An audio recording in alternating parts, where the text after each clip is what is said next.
Welcome back, one and all, to the AOR Pro Mazda Championship. This week, we're at Canadian Tire Motorsport Park for round 8 of the season. My name is Justin, and joining me once again this week is Crekkan. Hello there, and slightly delayed, but we eventually got this out. So yeah, hopefully you enjoy the race, and we bring you a nice commentary set. Yeah, it's a nice circuit. I really like the flowing nature of this one. But last time out, it was Kerry Nolden who took the win after Patrick White took pole position and was leading most of the race until Kerry took over and won by just over a second from Patrick, while Colin Cunniff took the final podium position. In the championship, Patrick White is the new championship leader with 142 points, while Kerry is right behind him, sitting on 140. Jordan Housen has dropped to third with 133 points, and the Nuclear Racing drivers were both absent for round 7 and are absent once again for today's race at Mosport. Before the race starts, let's find out what happened in qualifying, starting with a side-by-side comparison.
So in the qualifying session, Kerry Nolden took pole position ahead of the new boy, Marcus Jensen, really showing that he's got some nice pace, starting from the front row of the grid today. Phil Reed in third place, followed by Michael Mittner, just 0.3 of a second separating the top 4.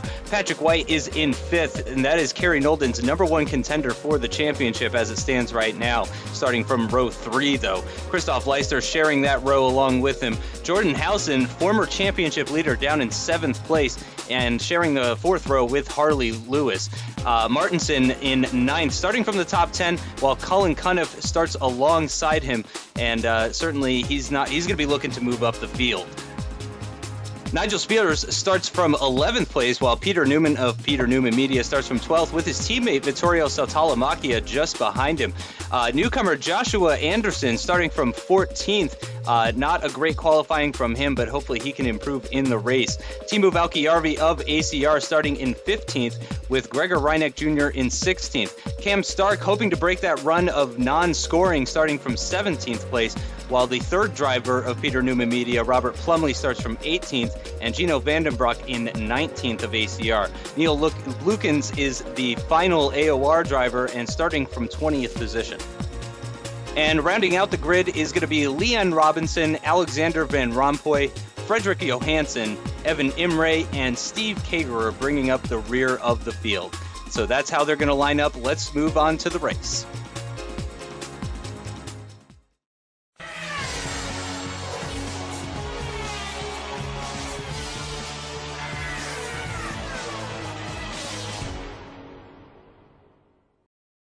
It's race time from Mosport, and Kerry Nolden is on pole position for the 4th time this season, with Marcus Jensen sharing the front row with him, the newcomer.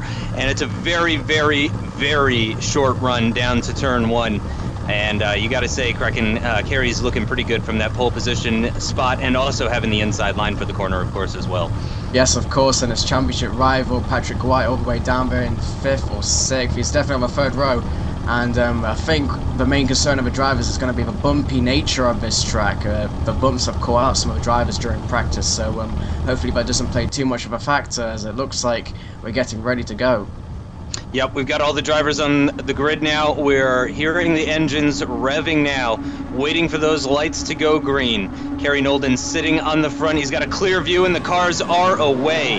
And he is definitely not going to have too much trouble from Marcus Jensen behind. As you mentioned, very bumpy at the circuit, specifically turn 1. And towards the exit there as well, I wonder if we're going to be seeing any sort of spins or issues with these cold tires on these Star Mazdas. It is very tricky, of course, and I've heard, yeah, there has been some contact there, and is that Colin Cunniff?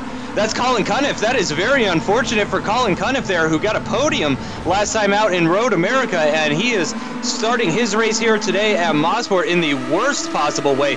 Marcus Jensen hounding Kerry Nolden all over the back of them as they're coming into the double right-hander of Moss Corner now, before going down the very long Andretti straight, well, where Marcus Jensen here will have a great opportunity to pick up a slipstream and possibly take the early lead of this race. But right now, as it stands, it looks like Kerry Nolden has got this under control. Quite a gap between them, and they're almost at the end of the straight here.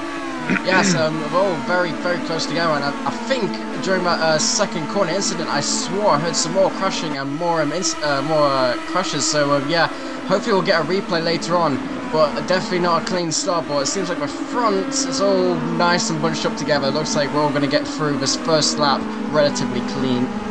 Yep, running a little bit wide there through the final corner. You can see some dust being kicked up. We've got Michael Mittner here in 4th position, and he is actually struggling to keep up with these top 3. Phil Reed currently in 3rd position. Lewis. Yeah, Harley Lewis off the circuit, but it looks like he's able to rejoin, and that's Cam Stark as well. Also off the circuit, but getting a little bit bent out of shape there. He barely keeps hold of it, and going through turn 2 there, and keeping hold of that car, but just barely.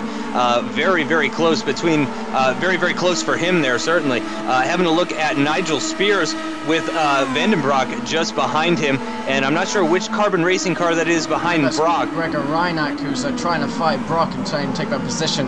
Brock is in between Nigel Spears as well, and I don't know what happened with Cam Stark, but he was one of those caught up in the incident. He had to go into the grass, so hopefully he hasn't got any damage on the floor of the car, which might have caused him to run wide. It's Marcus Jensen. It looks like he's going to try and take a position from Kerry, but Kerry immediately shutting the door. Phil Reed trying to hang out on the outside, but he can't. Oh no, way he can as the turns into the inside, and he just can't make it stick though.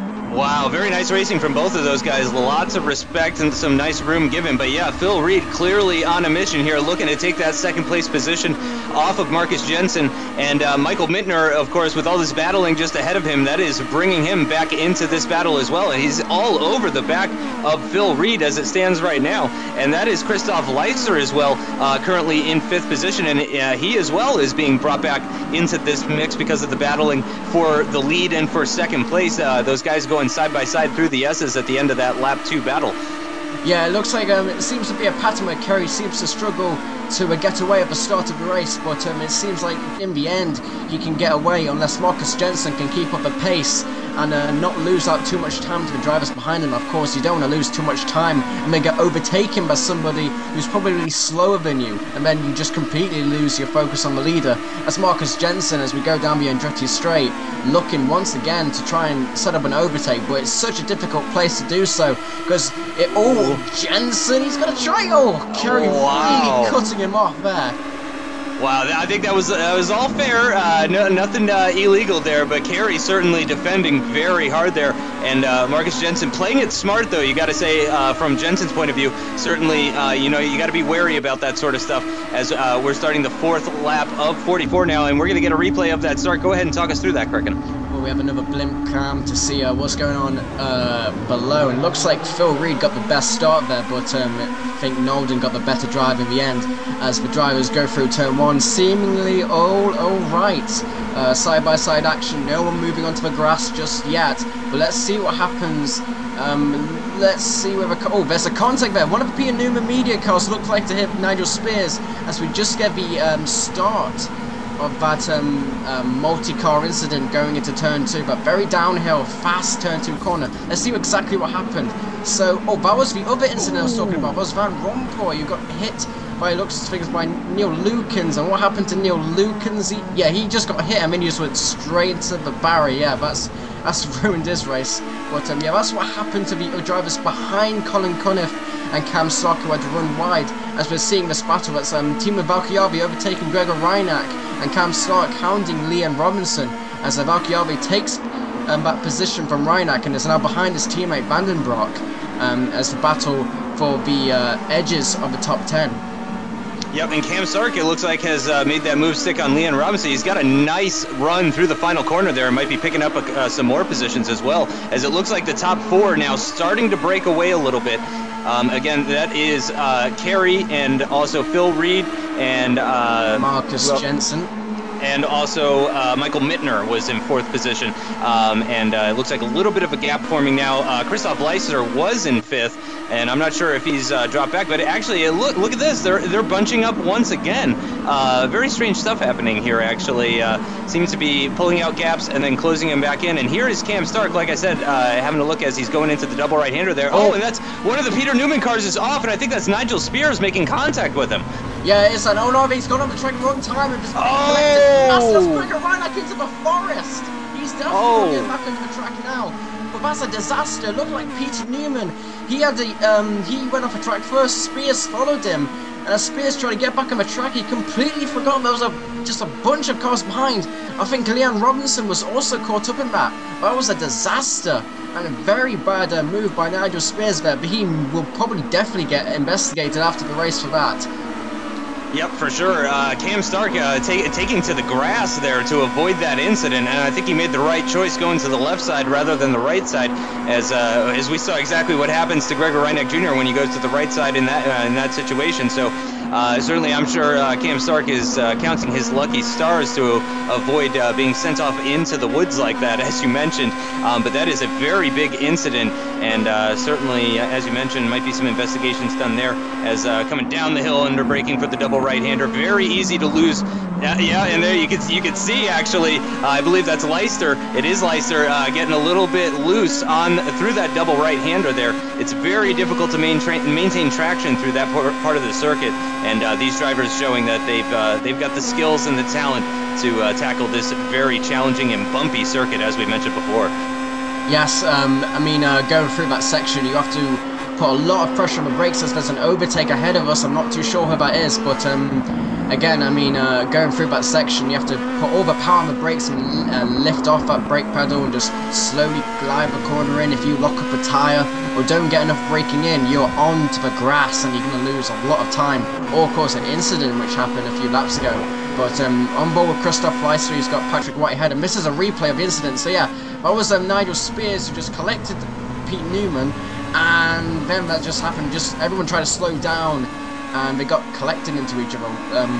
Let's get another angle. This is from Nigel Spears himself. Yeah, he just followed Peter Newman, hit Peter Newman, and then just didn't look in his mirrors by the looks of things. He hit the barrier himself though, so that probably didn't help as Cam Stark taken to the grass to avoid that incident. On board with Valkyarvi, who actually hit Reinach because he had no choice, and that's Reinach all the way into the wall. And Cam Stark has picked up a number of positions, actually, as a result of that. That's something I missed when the incident initially happened. I was just thinking Cam Stark was thinking to himself, boy, am I lucky, but I think he must realize how lucky he is after picking up all those positions. But we're picking up once again with this battle for the lead. Kerry Nolden still leading from Marcus Jensen as it stands right now. And still, this is a very close group, though. It was a group of 5, then a group of 4, and it is now just a group of 3, though, as once again having a look at Cam Stark, who seems to be having a much more exciting race than we've seen from him in recent races. Oh, definitely. I mean, of Mercurial Motorsport driver, that team just being a privateer team now, he's had a bit of an off-track excursion, but apart from that, he's had a bit of luck for once. He's had a lot of retirements when he's raced as Harley Lewis, getting off a lot there. Yeah, I mean, he went off earlier, and that might have done floor damage, but as Cam Stark, he's trying to take the position from Gino Vandenbroek, who was trying to fight Jordan Housen. Yeah. Oh, Cam Stark is at the that's not going to work. He's I can't go. Can't go around the outside of turn 3. That is a very, very difficult turn to try and pass somebody around the outside, and that has bit Cam Stark in the butt as he got to the exit of the corner, dipped his left side into the grass, and that just spun him right around. And all of that good luck that he had has just been washed away in a moment, and that's very unfortunate. Again, probably not the best overtaking location there at turn 3. It's a very strange corner for anybody that's driven this circuit. They will know exactly what I mean. It's got that altitude change. It kind of goes up and then down, and it seems to tighten up in the middle and then open up again. So very difficult corner there. As actually that was Phil Reed coming under attack. It's got to be Patrick White. Yeah, it is Patrick White. Phil Reed and Patrick White. This is currently for fourth position. Yeah, so this is the front running group of the people that have broken away from the top 3. So yeah, Phil Reed, followed very closely by Patrick White, and then again very closely by Christoph Leiser, who was in 5th position, and he's now down in 6th, so he's not too far off, but certainly he's going to be looking to, wow, and Patrick White has taken that position from Phil Reed with the inside line at turn 4. That was a very impressive move. Now it's time to see if he can hang on to it. Yes, of course. I mean, sometimes getting the overtake done is good, but of course you've got this long Andretti straight to contend with. Bateau, very strong. We've already seen Marcus Jensen try and make moves on Kerry Norden, as once again Marcus Jensen doing it again. Michael Minner, he's just waiting in the background, hoping something happens. Hopefully nothing does happen. It's Michael Minner, he's trying around the outside. No, that's a massive incident. Hopefully Minner doesn't get, so close. Marcus Jensen the ball, and Michael Minner, he's lost control himself, trying desperately to avoid that incident. And I think Marcus Jensen is out the race. Yep, and Michael Minner, as you said, really, really lucky to avoid that incident, but it has lost him a lot of time, but it does appear that he is going to be able to continue, so hopefully he can fight his way back through all of these cars that he just lost positions to, but as far as I can tell, it didn't seem like he got any damage, so his race is far from over still, but Marcus Jensen, you got to say, I mean, if his race isn't over, certainly not looking very good now. No, it's not, but this has benefited 2 drivers immensely. Kerry Norden now has no one pressuring him from behind, and Patrick White, his championship contender, is now in 2nd place as we get a replay of what happened from Michael Minner's perspective. It just looked like Norden had understeer, and Jensen wasn't going to give up, as then Minner, he just loses control, trying desperately to slow down the car. But he's lost all those positions. I think he's in 7th place now. That's Martinson overtaken, and look at this, Jensen getting airborne. I mean, if that didn't cause damage to begin with, hitting the wall at the end of it definitely did. Certainly, yeah, and I think you're right. I think Nolden maybe just understeered a little bit, tried to carry a little bit too much speed, and yeah, that was just the unfortunate result of that corner. But again, it's a very, very high-speed corner, as we could see. Very, very high-speed track, excuse me, as we can see from the bumper cam here. It's a very, very, very fast and flowing circuit as well. So any sort of tiny contact between these guys, and you'll easily see an incident such as Jensen's there, where he just gets sent flying into the air, and pretty much that's the race over for him. So it's no surprise at all that we're seeing incidents like that one. No, not at all. I mean, people might think that a very fast circuit with a high downforce car such as the Star Mazda, you know, you'll be completely okay just driving around it, but not the case. I mean, we've already said back at the corner the drivers just went by before the Andretti straight. You can see it's just you have to really get the braking correct and get the turning correct. And if you make any error, you're gone, basically, unless you, by some miracle, you manage to avoid the wall and get back on the track. And so on board with Phil Reed, trying to chase down Patrick White. This is a pretty good situation for Phil to be in. He's still fighting for the Independence Championship, of course. He's 2nd place. And with Jordan Housen, I believe he's still in front of Gino van den Broek, but away from this group. He needs to finish here because, of course, he'll get a full set of points for the Independence, and that will really help keep his Independence Championship alive, as that is Joshua Anderson, I believe, a debutee of this Grand Prix from Australia, and hopefully he has a good race and gets to the end. Yeah, he's up in the top half of the top 10 there. Certainly, that's a great place to start your career here. And we can hear, actually, Kerry Nolden already accelerating down the Andretti straight as Patrick White and Phil Reed come through that double right-handed corner there, and it's, as you mentioned before, quite a gap between Nolden and the rest of the field right now. So at this point, it's really just about keeping it consistent and hoping that these guys will continue to battle each other, because that's only going to help Nolden's current situation. And yeah, again, we're having a look right now at Phil Reed, and he's trying to keep in touch with Patrick White, but it does look like White has a little bit of an advantage as it stands right now. Reed is just about in that slipstream range, but only just. And he's going to need to really step on it if he wants to finish anywhere higher than third here. Yes, of course. I mean, you could say that Patrick White and Kerry Norden are kind of in a league of their own now. Patrick White has really stepped up his game recently, and Kerry Norden, without the nuclear racing drivers challenge him, who have recently gone absent for whatever reason, once he's able to break the toe of anybody behind him, he can just go off into the distance. He's a very consistent driver. Pretty, you know, he's going to win. He might probably win the championship at this point. I mean, unless Patrick White manages to pick up his game, you know, it looks like it's going to be Kerry Norden's victory. Yeah, it's certainly his championship to lose just based on pace in the past. But as we've seen from Kerry also in the past, is he is certainly not the most consistent driver, and it's not always. It's oftentimes, almost entirely, not his fault. It just really doesn't seem to get the rub of the green generally. But certainly anything can happen in these races.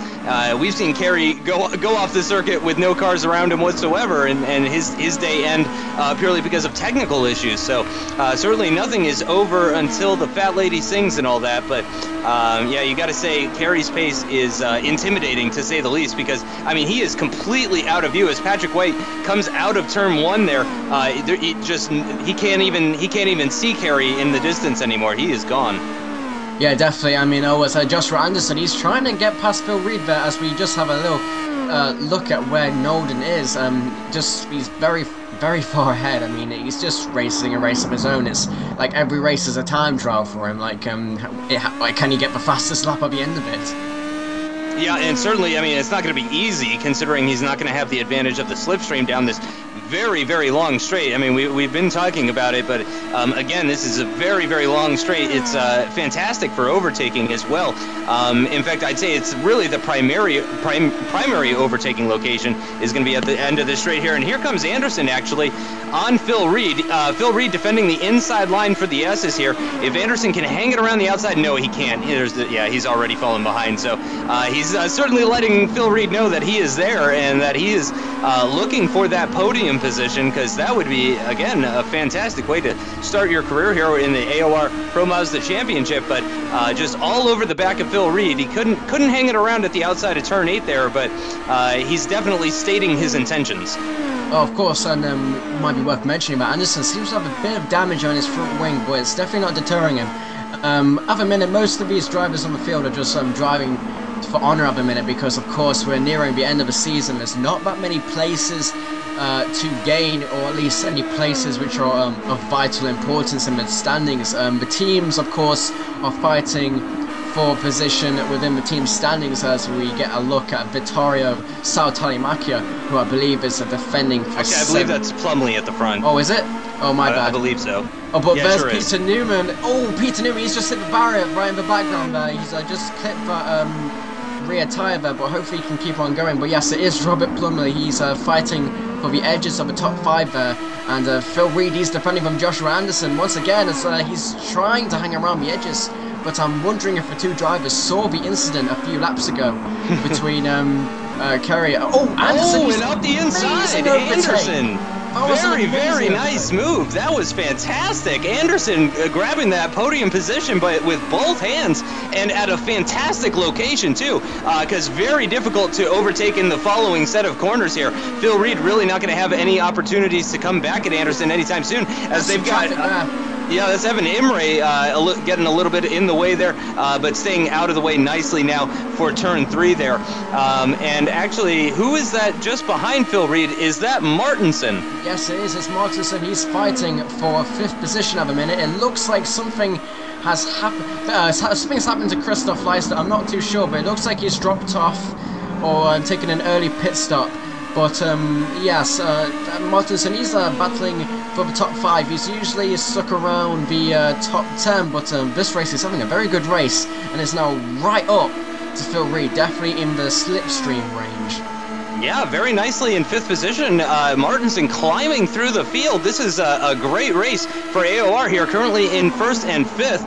And Anderson with that inside line for the S's is going to hold off Phil Reed. And the battling between these guys is, I think, what really brought Martinson into this battle.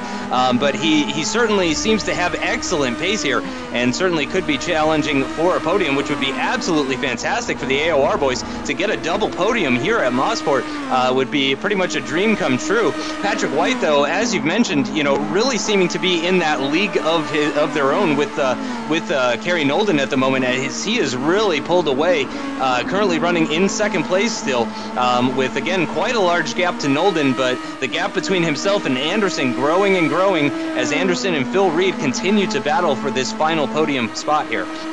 Yes, definitely, and we're getting word from a pit line from what happened to Christoph Leicester. Supposedly, that's where the damage on Anderson's front wing came from. There was a slight incident where Anderson accidentally tapped Leicester, and of course Leicester's dropped back because of that. Not too sure if he's got much damage, but it looks like he's still in the race in some capacity. So and Plumley coming under attack from Spears there, holds him off, and then Spears falls prey to Harley Lewis, who takes that position, and Robert Plumley now with a nice gap heading onto the Andretti straight. Really doesn't have to worry too much about either of these drivers, but Harley Lewis now ahead of Nigel Spears, and can now turn his focus towards Robert Plumley ahead.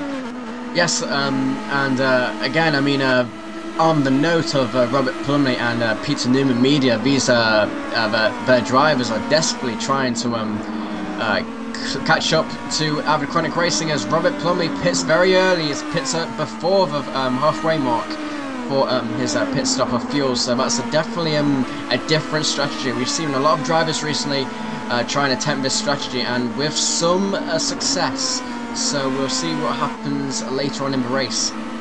And I'm not sure, that's definitely Jordan Howson, and I think he's kind of clawing all over the back of one of the ACR cars, if I'm not mistaken. I think that was Vandenbroek. Yes, it was Vandenbroek. It looks like they're in 8th and 9th. That's what they're battling for, and of course, this is not helping Jordan much, especially in the driver's standings, because his recent finishes have really dropped him away from the first place, as Phil Reed is going to try another overtake on the outside, but he just can't make it stick. It's just a bit too dangerous to go around. Anderson goes a little wide through turn 9 there, and that's brought Phil Reed back into it. I wonder if he's going to get a good enough run down this start finish straight to challenge into turn 1. He's in the slipstream, but no, just not long enough. Again, very, very short straight, as we get a wonderful view of the back of Anderson's Star Mazda here as we're going in. This is turn 2 now. Very, very high speed. You can hear maybe just a little bit of a micro lift or two coming from these guys, and then going to be braking very, very late for turn 3 here. It tightens up, and then it opens up at the exit,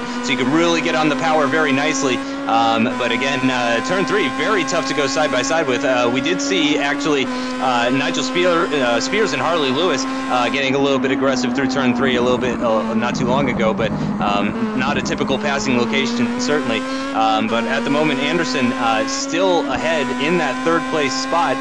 Martinson does not seem to be challenging too much at the moment as it stands, but certainly he is not too far behind this battle for 3rd place. No, he's not. He's just probably waiting his turn and maybe hoping that Phil Reed and Joshua Anderson have an incident which, of course, takes him out, and Martinson tries to avoid it. But we get some more word from the pit lane, and it's bad news if you're a Cam Stark fan, because unfortunately he was involved in a terminal incident on lap 9, so he is out of the race. And that's a damn shame for him. Another retirement on his record. And before we talk about that, it might be worth mentioning that Harley Lewis and Jordan Howson got in a bit of a tangle themselves, which is why Jordan is now fighting behind Vandenbroek. And Anderson actually defending the inside line of turn 3 there.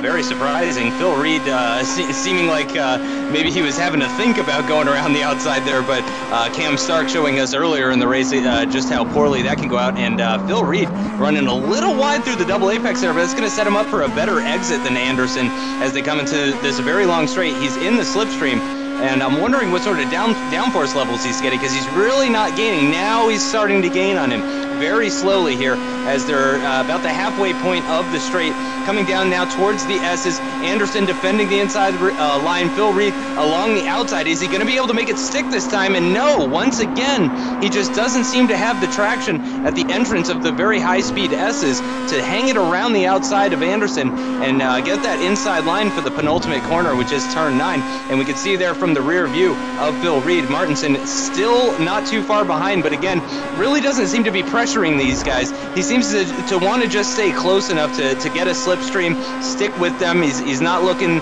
certainly doesn't want to drop off from behind them, but he's really not on the attack right now.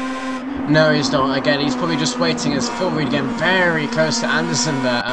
Definitely making his intentions known. Phil Reed seemingly the quicker driver, but of course Anderson was the one who got past a few laps ago with that very amazing move on the inside on the final corner. But yeah, Phil, Anderson with a massive power of oversteer there. He's going to lose a lot of time entering the straight, and it looks like Phil Reed, if he can just get on the inside line, he's got the overtake done already, because of course trying to make an overtake stick on the outside is so difficult. Yeah, and it looks like Anderson has all but conceded the position, but now he's got to worry about Martinson behind, because Martinson is in that slipstream of Phil Reed. If he can get an inside run, no, he certainly can't on Anderson. So Anderson losing 1 position, but I'm sure he'll be glad that it's not 2 positions, considering how close Martinson is. And it looked like Martinson's plan of hanging back and waiting for a mistake almost came to fruition there as they come to the end of lap 21, and we're extremely close. We're about a minute or so away now from the halfway point of this race as they are on lap 22 now. And again, Martinson very, very wide through turn 2 there. That's certainly not the normal racing line, and I think maybe that was possibly dirty air that was to blame for that one. But once again, Phil Reed back into that 3rd place position. And once again, though, Patrick White up ahead in 2nd place, really pulling away, and so is Kerry Nolden.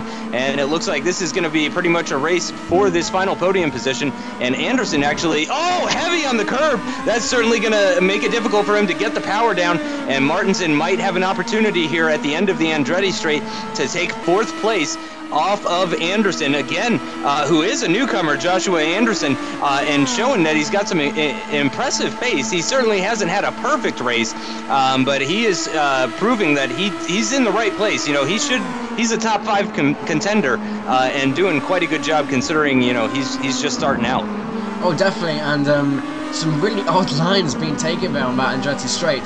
But yeah, Joshua Anderson from Australia. We don't have many Australians here. I think he's the only one. So he's having to wake up pretty damn early to race this race. So that's definitely some commitment. As it looks like Anderson getting very close to Phil Reed. He's got to be very careful. He doesn't get too much dirty air, because of course that can give you a bit of an aero push. Even on a track like this, you don't want to end up getting that push and then just hitting the grass, because that's game over really, because it's very difficult to get back on the tarmac going at such a high speed. As that's Van Rompuy, who has a lot of damage. I don't know how he's still driving, but he's going to be lapped on this straight, but he's holding up Reed a lot. But yeah, it looks like Van Rompuy is just trying to get to the finish to score some points. You need to finish 90% of the race to score points, which is a pretty vital thing to know if you ever end up getting into an incident where you can just barely drive a car and just get it round slowly and without getting anyone's way. As Anderson, he's going to try and overtake around the outside of Phil Reed. Let's see how that happens as we just get a focus on Martinson. He's done it. That's amazing. Anderson's made it stick. I think that's the first person who's done it.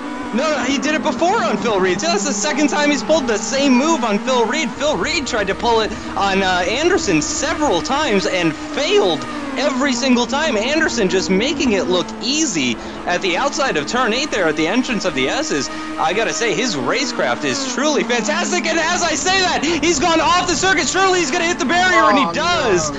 And that is gonna be some heavy mechanical damage and also some aerodynamic damage for Anderson there. That is very unfortunate, considering he made both of those impressive overtakes as he does rejoin the track, and you can see just how strangely his car is behaving right now. So that is, again, some severe mechanical damage for Joshua Anderson, and that is going to drop him right down the order. But it is great news for Phil Reed, even better news for Martinson, as he's now just one place behind getting a podium, and as I mentioned before, getting that possible double podium for AOR here.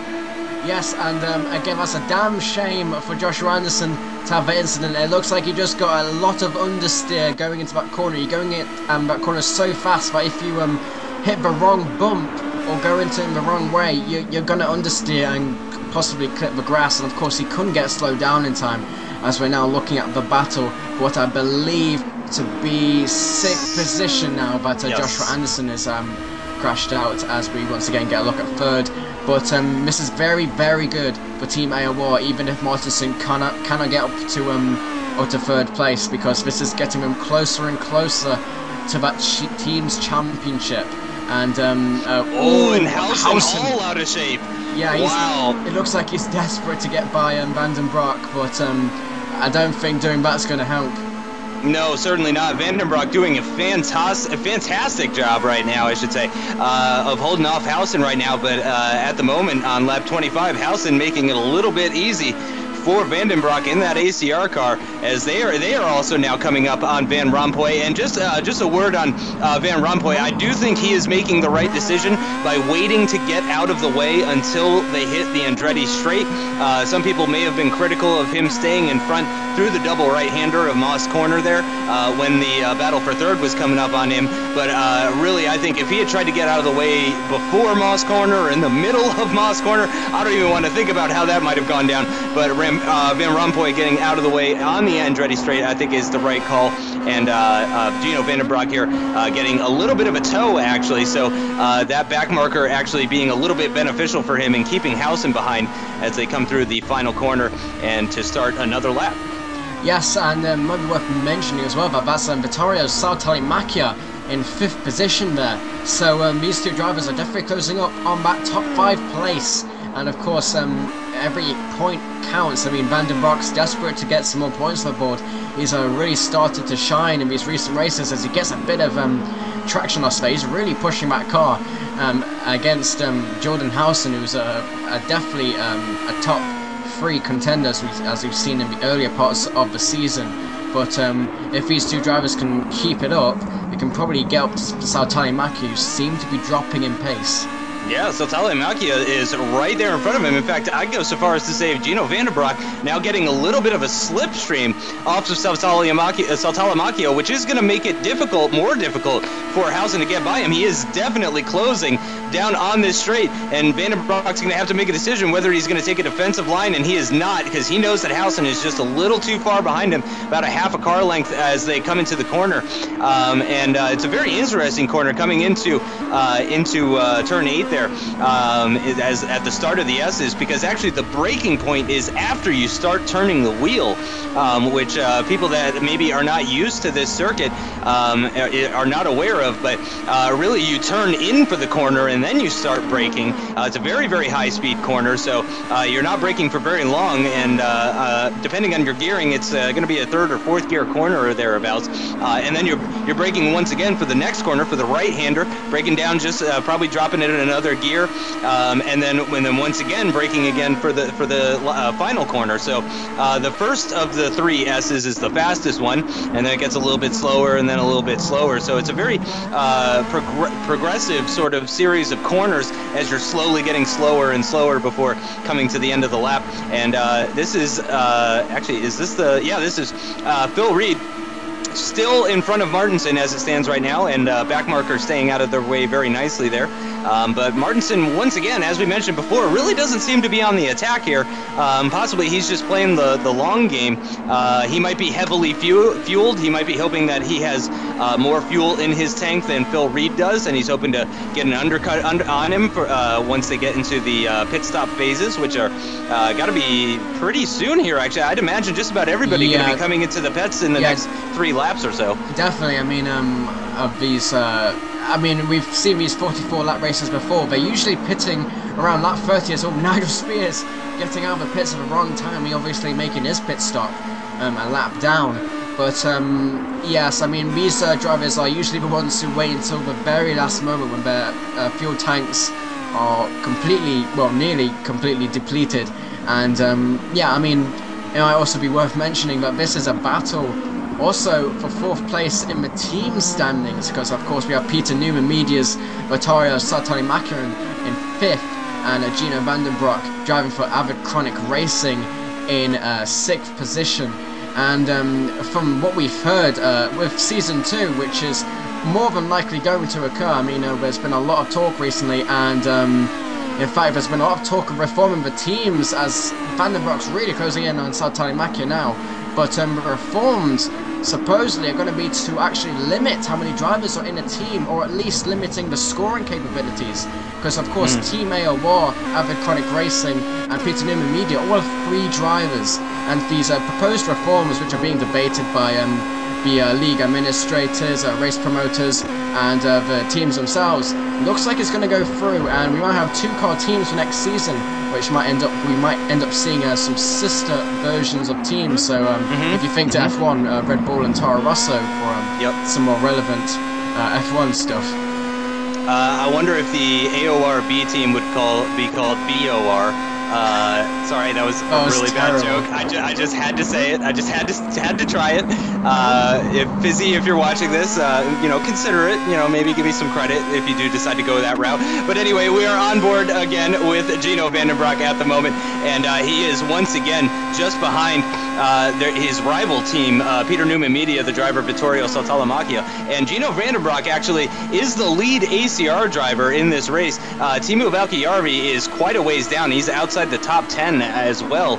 I'm not sure if there's any sort of information about any struggles he may or may not have had, or if he's just struggling for pace. I've supposedly heard that he was involved in some sort of incident, which is why he's currently struggling, but I think he's only a lap down and still contending for points, so he's just going to try and get it to the end from what I've heard. Gotcha. And yeah, this gap, though, really closing down. I am very impressed with how Gino Vandenbroek is driving in this race. He is all over the back of Sartoli-Macker. He's kept his composure. He's made sure that Jordan Housen hasn't been able to get by him. And in fact, Housen is actually dropping off him a little bit. Certainly Vandenbroek a lot closer to Sartoli-Macker than Housen is to Vandenbroek. Although, as I say that, it is starting to close down now. But certainly this is a very exciting 3-way battle that we've got going on. And a little bit of a slide from Vandenbroek there, but nicely under control through that double right-hander at Moss Corner. Now getting that benefit of the slipstream down this Andretti straight. And I'm wondering if we're going to see 1 or 2 or possibly all 3 of these guys diving into the pits. It's they're on lap 30.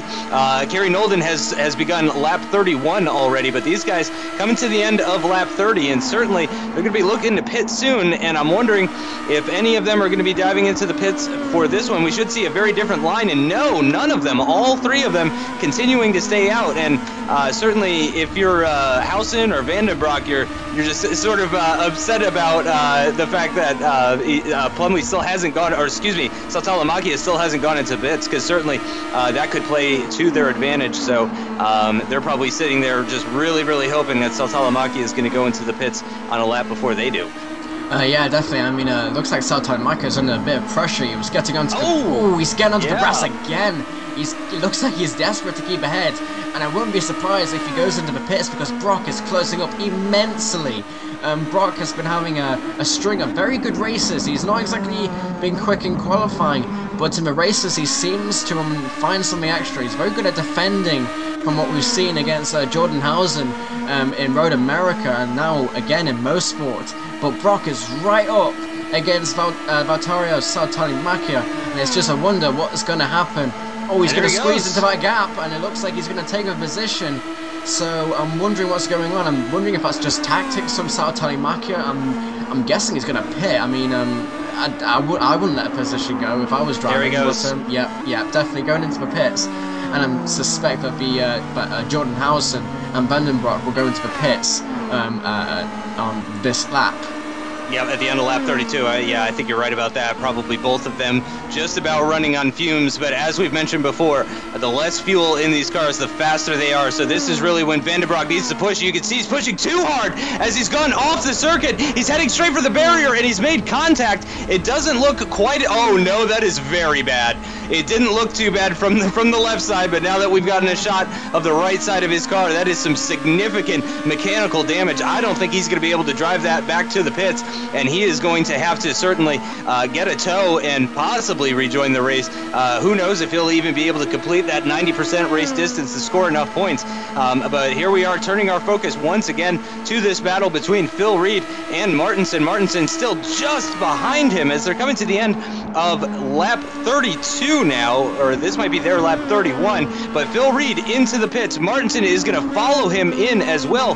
Phil Reed very aggressive. It seemed like he was taking a lot more speed into that pit entrance versus Saltalimacchia, who we saw just a lap ago, and both drivers into the pits now, and certainly this is probably where Martinson is hoping to jump Reed in the pits here, where there is absolutely nothing he can do about it, because of course it is limited in speed. They got that pit limiter going, and we're having a look at Martinson right now, is trying to see what he can do. And here is Howson now, who is it looks like he might be unchallenged. It depends where he comes out in the pits, but he might be unchallenged for that third place position now, possibly. Maybe I'm so. sorry, not third. Well, maybe so, but I don't think he's pitted yet, so I think he'll be fighting for fifth place, maybe. Yeah. It just depends on where Saltalimacchia ends up leaving the pits. But it looks like Martinson just didn't get enough of a good pit stop, because I think he's dropped behind Phil a bit. Of course, yeah. Pit stops can be a bit weird with how they work out. So Martinson is going to just keep up the pace and try and get past Phil Reed with 11 laps to go.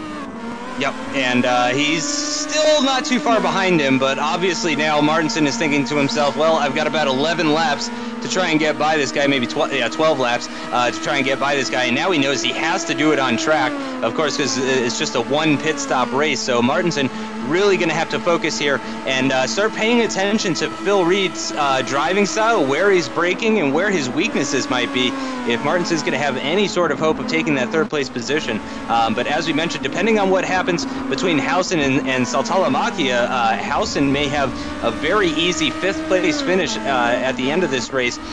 Again, just depending on how his pit stop goes and everything, and hopefully we'll be picking up on that pretty shortly here. Phil Reed, though, still in that third place position, still holding off Martinson. Turn 2, very, very difficult there. Of course, it's also almost a bit of a blind corner. Hopefully, I know we've already gotten some, but hopefully for the viewers, at some point we'll get some T-cam shots going through turn 2, because you can really just see how difficult it is to spot the turn-in point for the corner. It's almost sort of a double apex corner as well, as you want to take a nice early apex, let the car run out a little bit wide, and then bring it back in for maximum speed. And it's, again, very difficult because the track sort of drops away at the entrance of the corner, which just adds a whole new level of difficulty to it. Yeah, I mean, you're going in at pretty much like full throttle, but you do have to lift off a bit. I mean, if you turn in too much, you just clip the grass. That doesn't really help either. But you're just kind of just hoping that the car sticks, and if you get any understeer, of course, you're gonna probably hit the grass and crash into the barriers we've seen from Joshua Anderson and Vandenbroek. I mean, this track's been a very high attrition track. It's very difficult with all the bumps as well.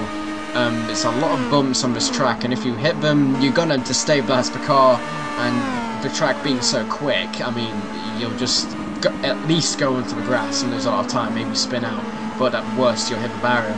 As Phil Reed just blinking a little bit, just a bit of lag there, and hopefully that doesn't deter Martinson a lot. But yeah, this is battle for third.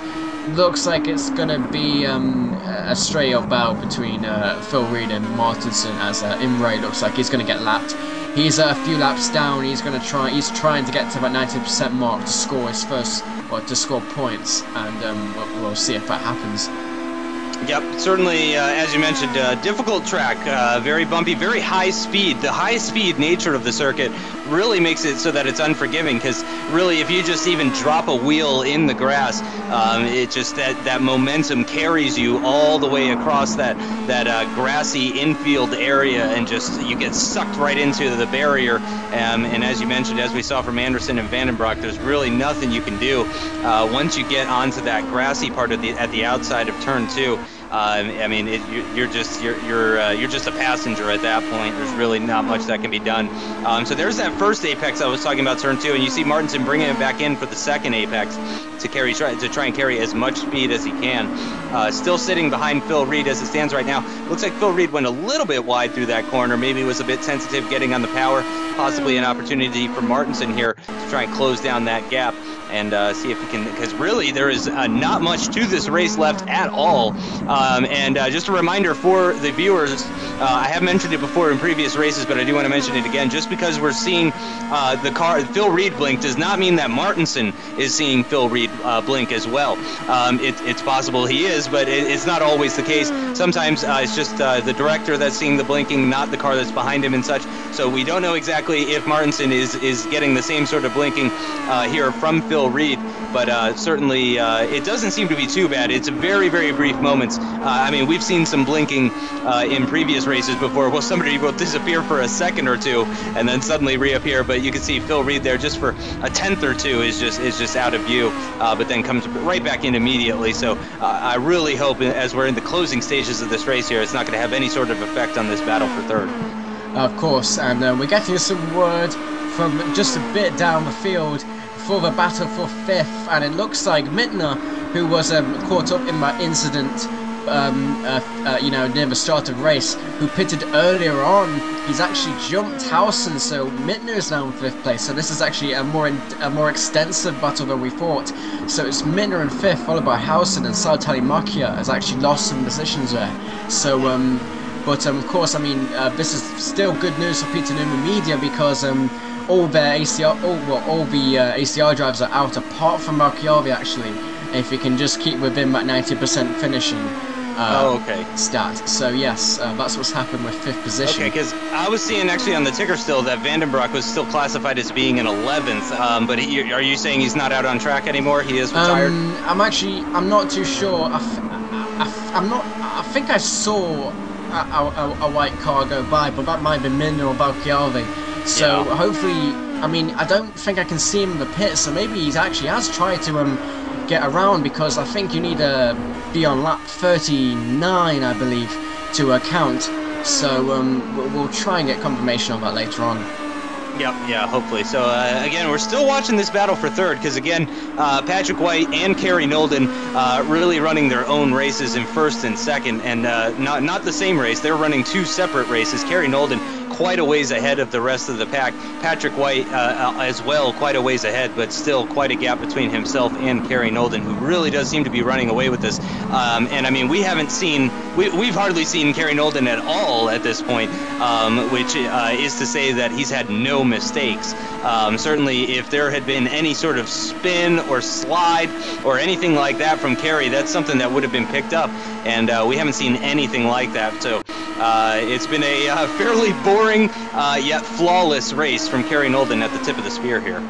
Yes, of course, and I mean, at the end of the day, if it gets him a win, it gets him a win, and with the absence of the nuclear racing drivers who have slowly went down the field, it's pretty obvious that this is Nolden's championship to lose, because after this race he will take the lead of the standings, not by much, but if he can repeat what he's done today at Brands Hatch next week, as we get a nice little overtaking action of Michael Mittner, or is it Johansson actually, I'm not too sure, I can't really tell. No, it's Mittner overtaking Kagra, who is a lap down. But if Nolden can continue his drive to victory for the Season 1 championship, this is his championship to lose at this point. Yeah, and it's a 10-race season now because of the absence of Canada, right? So there's only 2 races left in this season. And one of them's a drop week, so the next race at Brands Hatch is, you could say, technically the last point-scoring race. Of course, the drop week works. It takes out it nullifies your worst result of the season, and of course, if you've suffered a retirement, it doesn't really matter, or if you've missed a race, it doesn't really matter. But for Nolden and Patrick White, who haven't missed a race, who haven't retired, who have finished every single race, it does matter quite a bit. So where they finish this race and next can really help determine what's going to happen in Silverstone in the last race. Nolden's lowest finishing position, I believe, is 16th, while Patrick White's lowest finishing position has been 7th. But of course, White, he's only been able to pick up podiums quite recently. He's finished in the top 5, but of course Nolden, he's finished in 1st or 2nd if he hasn't had an incident which has blighted him, such as the netcode issues we had at the start of the season. Or the wheel issues that he had, I believe that was on Laguna Seca. Yeah, Laguna Seca. Oh, so long ago now. Yeah, it's unbelievable to see how this championship has developed. It's been truly fantastic and an absolute pleasure to view, and I'm sure the viewers would agree that Season 2 is probably only going to be better, as Jordan Housen now looking to get by Kagerer, and as you mentioned before, Kagerer, I believe, is a lap down, so yeah, he's going to get nicely out of the way of Jordan Housen, who is running in 6th, and trying to catch up with Michael Mittner, who is actually within view. Mittner's not too far up the road from him, as he's coming into the S's now, and that was actually Leister getting out of the way, also a lap down. Really unfortunate there, Leister. Actually, I mean, he's behind Kagerer. I mean, Kagerer's a lap down himself, but Christoph Leister's even further down. So it's a very mixed up field at the minute. There's a very high attrition, a lot of incidents going on. Even with a short lap. Yeah, a short lap. I mean, it shouldn't really say anything about the drivers. I mean, we've got 25 drivers in a very short but quick track. And of course, the differences in times, especially in qualifying, you can tell they're so close. And any incident that does occur between just one driver, or with 2 drivers, like with Nigel Spears and Peter Newman, I should say, at the start of the race, any small incident can end up collecting about 5-6 other drivers. So even with a high attrition, having a lot of drivers still finishing is a pretty good achievement for everyone, to be honest. Yep, and here we are at the end of lap 41 now. Just 3 laps remaining in this race. Martinson still behind Phil Reed. I gotta say, I was expecting Martinson to maybe at least be pushing Phil Reed into some side-by-side battles, maybe get a little bit closer up onto the rear wing, but I mean, at this point, with so little left in the race, you gotta think that Phil Reed may just have the pace over Martinson here, because Martinson really just does not seem to have had any sort of opportunity to challenge for that 3rd place position. Phil Reed just seems to really have the pace on him, but I mean, it's only barely. I mean, the smallest of mistakes from Phil Reed here could definitely lose him this podium spot. But Martinson, with Reed being as clean as he is, Martinson really just does not seem to be able to close that gap down and start building pressure and see if he can maybe force a mistake as they come out of the Moss corner there and onto the Andretti straight. And I wonder if once again we're just going to see Martinson following behind into the S's. Well, it might be possible that Martinson is going to try and pull a trick that Nuclear Racing have done and just waiting until the last few laps. Or he might just be lulling Phil Reed into a false sense of security, as Martinson is making it very clear that he's there. He's definitely closing up. But we're on lap 43 now, not long left. I mean, if I was Martinson, I would actually consider making the move now. Yeah, I mean, certainly Phil Reed is going to be extremely defensive and possibly aggressive as well on lap 44 if it appears that Martinson might be trying to get by. And as you said, he may be kind of lulled into a false sense of security at the moment. So yeah, you're right. This penultimate lap, lap 43 of 44, could be Martinson's best chance to overtake Reed and take that podium position. And as we mentioned, make it a double podium finish. for the AOR guys, which I believe would be the first time that they've done that in the season, if I'm not mistaken. And here we go, actually, Martinson very, very close, much closer than last lap to Phil Reed. And there's actually Kerry Nolden lapping a car towards the end of the lap. Kerry just about to start the final lap of this race, and hopefully we'll get a shot of what's going on between Phil Reed and Martinson, as they were very close coming onto the Andretti straight. Obviously, though, without seeing them in view, you got to think Martinson's still behind, but here he comes around the outside. Is he going to be able to challenge? No, he's going to have to slot back in.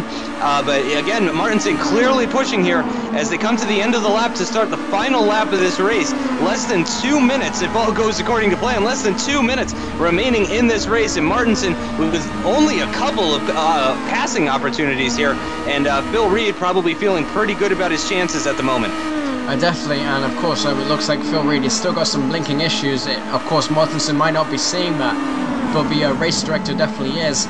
But Martinson, he's not got long to go, and of course his best opportunity is at the end of the Andretti straight, but he's got to hope during the braking zone before it. But Phil Reed has a bit of an issue. Of course, any small mistake can really help Martinson close up. Oh, and he's very close, actually, coming out. He didn't look very close at the entrance for the double right-hander of Moss Corner there, but then he really closed up in the second half of that race, as Kerry Nolden is going to come home to take another win, and he is going to take the lead of this championship. Only just, though, of course, his #1 contender, Patrick White, finishing in second place, so it's still not very much between them. Martinson going around the outside of turn 8. Can he hang on to it? Can he get the inside line for turn 9? He can't. Phil Reed holds him off.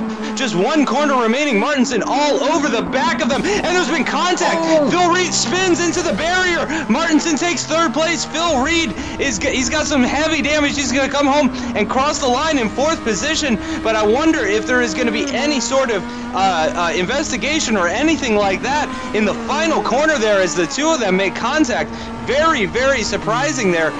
Martinson taking that position, but again, we've got to see exactly what went down there and what happened, and hopefully we'll get some information shortly here about what happened between those two drivers for that final podium position. But of course, the man of the day is the one on your screen here. Number 35, Kerry Nolden, takes another win and becomes the championship leader at the same time. Yes, and let's see what exactly happened with race results. In fact, Martinson did get a penalty for that, a 5-second penalty, dropping him back down to fourth. So Phil Reed maintains third, and of course we have Kerry Nolden with the fastest lap, as well as pole position and 32 points in the end for himself, and Team AOR, Patrick White second, and Mittner, he takes fifth position with Howson just behind in sixth, and Robert Plumley and Sal Talimakis seventh and eighth. A great result for Peter Newman Media, and Kagra a lap down, ninth position. He's the first of the lapped cars. Malchiavi just barely making into about 90% completion target in 10th position, 3 laps down. And as we go on to the last finisher, 11th place, Christoph Leister, barely getting to the end. It looked like Vandenbroek did try to get to the end himself, but he just couldn't get within that mark. As we saw Imre also trying to get there, he didn't make it either. Joshua Anderson, Nigel Spears, Hardy Lewis, they couldn't make it. Of course, they were involved in some incidents. Van Rompuy, he got disqualified, breaching the incident limit of 17 points, with Peter Newman for his own team finishing in 18th. And we have Marcus Jensen, who was caught up in that amazing crash at near the start of the race. Not amazing for him, of course, and sadly Cam Stark just not able to find any points at all.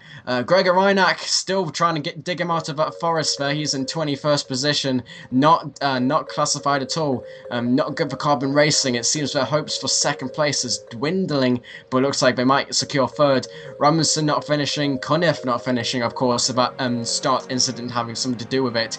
Lukens into the barrier, and Johansson also caught up in that start incident. Yeah, truly, truly amazing race with only 11 people finishing and actually scoring points. The final person scoring 10 points. Absolutely amazing. So here's how the championship looks after round 8 at Mosport here. Kerry Nolden takes the lead by just 5 points from Patrick White. Jordan Howson still in third place, but with a 24-point gap to Nolden, 19-point gap to Patrick White. Phil Reed now in fourth, 17 points behind Jordan Howson. Riku Alatalo and Eunice Nukarainen both dropping down due to their consecutive absences. Michael Mittner now into 6th place. Martinson into 7th now after that nice 4th place finish. Almost 3rd place, very close. Timu Valkijärvi in 9th, followed by Christoph Leister in 10th. In fact, the two of them tied at 70 points apiece as it stands right now. So certainly the field really tightening up as you go down. Aside from the top two, those guys are quite close as well. Colin Cunniff currently in 11th place, just 4 points ahead of Robert Plumley, who is in turn just 4 points ahead of Gregor Reineck Jr., currently with 55 points. Vittorio Saltalamacchia currently with 42 points, and Andreas Merck, still haven't seen him for a little while. He's down there in 15th with 37 points. And then it really tightens up. 36 points for Domenico Domeno, 36 points for Gino Vandenbroek, 35 for Harley Lewis, and also Lee N. Robinson, with Steve Kagerer just a single point behind them, sitting on 34 points as it stands right now. So as mentioned, really, really tight between the drivers in between 10th and 20th or so. George Weissman currently with 28 points in 21st place. Neil Lukens in 22nd with 23 points. Alexander Trowbridge currently with 21 points. Craig Baxter and Peter Newman currently tied at 19 apiece, which is actually surprising. I'm surprised we're not seeing Peter Newman's been doing better though, so I imagine we'll be seeing him move up. Marcus Jensen, one of the new guys again, showing he's got excellent pace, but just unfortunate in today's race, currently sitting on just 17 points. And Alexander Van Rompuy, who also didn't score in today's race, sitting on 14, tied with Daniel Evans, while John Broadmeadow and Nigel Spears round out the top 30 with 11 and 10 points respectively.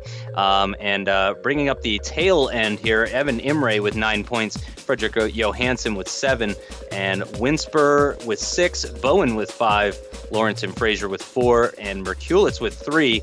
And that is it for the drivers that have scored. Unbelievable that we still see Cam Stark down there with 0 points, especially after it looked like he was going to do so well today. In the Teams Championship, AOR currently with 281 points. Nuclear Racing, double non-points finishes now for them, to only 206 points. Carbon Racing just 50 points behind them, with ACR just 30 points behind them. And Peter Newman Media only 7 points now behind ACR, with Timu Valkijärvi, the only ACR driver scoring today, while Peter Newman Media is getting a double points finish.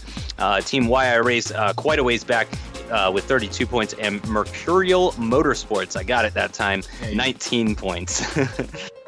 And of course, we have the Independence Championship. Still a bit close. Jordan Howson still in the lead with Phil Reed in second. Phil Reed obviously getting a few more points than Howson this race, with Minner in third. It definitely looks like it's a two-way battle for the Independents, but if Howson can just keep up with his finishing, I mean, Howson and Reed are the quickest drivers of the Independents. Minner, of course, close behind, and Colin Cunniff, you could say he should be higher up, but of course, he's always seems to be at the tail end of the top finishers, or having some bad luck. Of course, worth mentioning Christoph Leister in fourth. Patrick White, of course, is still there on merit as an independent. The second page, of course, we have Domenico Domeno, who hasn't turned up, who's pulled out the league, and Marcus Jensen, he's slowly climbing up. He's still got 2 races to go to get some points. He's in 12th place for 31 points. Nigel Spears, he's in 14th. I'm just reading those who are still racing in the league. Alexander Van Rompuy, tied with points for Nigel Spears. In fact, Evan Imre, he's slowly moving up with 16. Gregor Reineck, again, he's also there on merit, simply because he was an independent, I should say, sorry, an independent driver before joining up with Patrick White to form Carbon Racing. And of course, that is it, apart from Cam Stark and Joshua Anderson, who still not scored points. Anderson, his debut race, of course, but Stark, he's definitely got pace. He just doesn't seem to have the luck to finish, which is a damn shame. Yep, and certainly Anderson, too, has paced, as we saw today. But that's going to do it for this week. Up next week is going to be the British Classic at Brands Hatch. Fantastic circuit. Really looking forward to this one. Of course, home track for many of the drivers in the AOR Pro Mazda Championship. Not all of them, but for many of them, this is what they would consider a home circuit. Very high-speed, flowing sort of circuit, in a lot of ways similar to Mosport that we saw today. So it should be another very exciting race. Big thanks to FizzyFan and also to Crekkan for multiple jobs that you've done this week. And of course, Timu Valkiarvi, aka Togomies, for the graphics as well. I've been Justin. Thank you so much to everybody for joining us, and we will see you next time. See you.